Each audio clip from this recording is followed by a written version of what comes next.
Every year on her birthday, someone leaves a toy at Lily Beth Granger's grave. No one sees who does it. The cemetery is locked. Cameras catch nothing. The toys are always old, always used, and never the same twice. Some are burned. Others whisper. Locals say her death was no accident. That Lily Beth was buried with something no child should carry.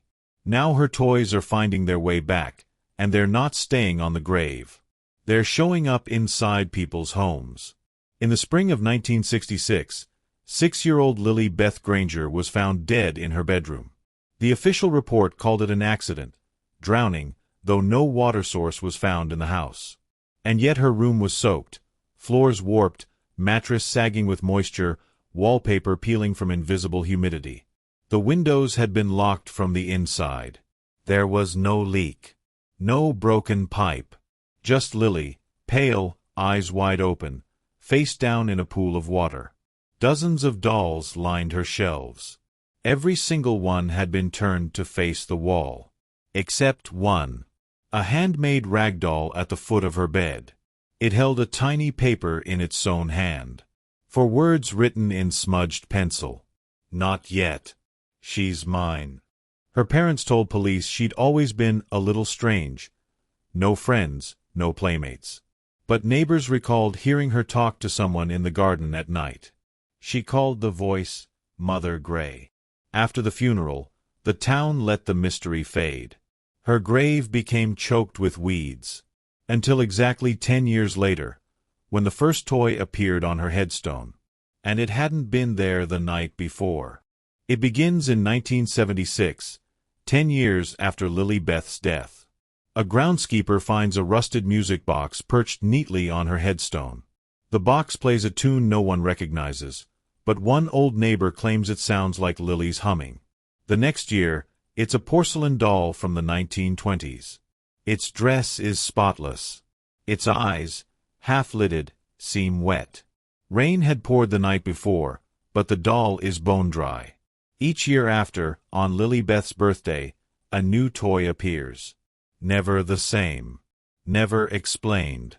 Some toys are untraceable relics. Others are historically catalogued items, once buried with children long gone. A local teacher becomes obsessed. She confirms the truth.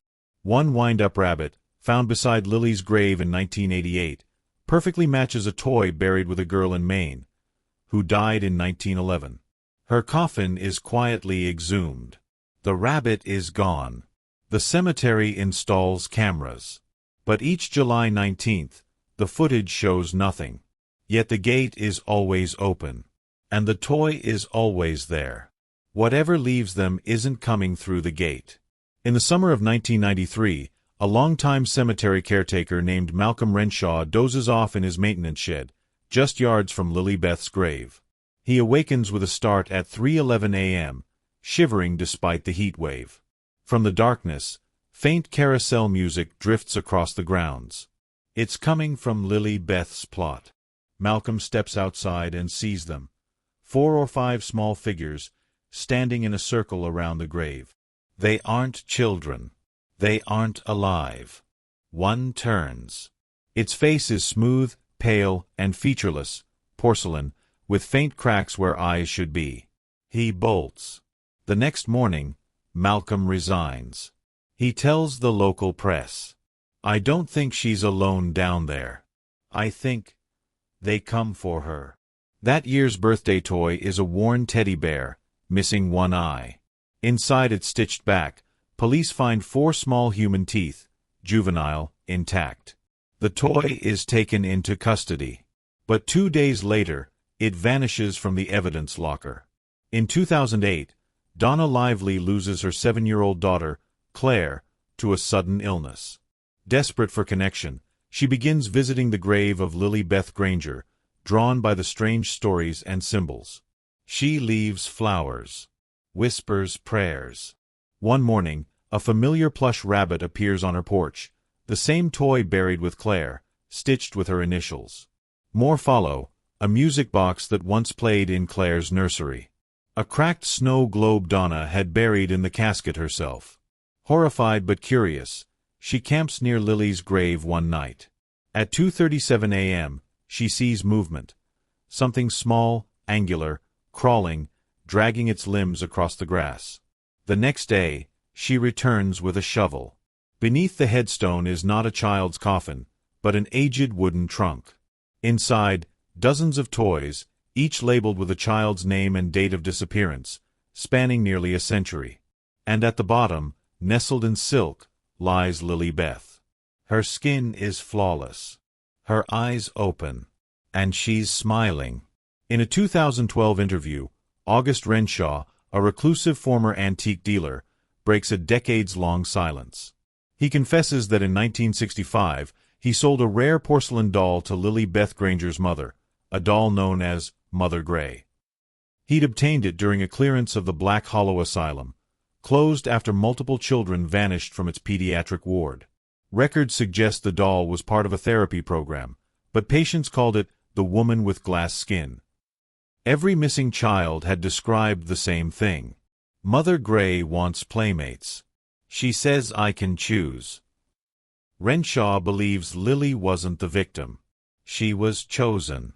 A vessel. Each toy that appears on her grave is not a tribute. It's a retrieved piece of her growing collection. That night, he burns the last doll in his possession. By morning, Renshaw is found dead, body melted, shop scorched. In the ashes, a small, hand-carved figurine. Its face unmistakably his. And it's smiling. By 2020, Lily Beth's grave falls silent. No new toys. No sightings. But soon, the toys begin turning up elsewhere, not in cemeteries, but in homes where a child has recently died, or is about to. They appear in attics, basements, abandoned playrooms. Always dusty. Always damp. Every toy carries the scent of stagnant pond water. In Ohio, a grieving mother opens her baby monitor and sees her toddler sitting upright, speaking softly to a faceless doll. The child whispers. She says I can stay, if I bring my brother. Similar reports flood in. Locked hospital rooms. Disappearing children. No signs of forced entry. Each time, a strange toy is left behind. Something old. Something worn. Something no one in the family has ever seen before. Authorities call it coincidence. But every toy has the same hand-stitched label inside. Property of Lily Beth. And underneath, in faded red thread, return when full. In 2025, a disturbing trend spreads on social media. Leave a toy for Lily, a viral dare meant to test bravery. One teen live streams himself laughing as he places a broken action figure on Lily Beth's grave. That night, he hears laughter coming from his closet. By morning, he's vanished. No signs of a struggle.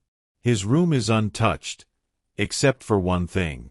The action figure, now smiling, and holding a tiny tombstone, etched into the plastic. You brought her a gift. Now she'll return the favor. The cemetery is now fenced off, under surveillance. But every few weeks, a new toy appears. Sometimes they're wet. Sometimes they cry. But always, they're watching.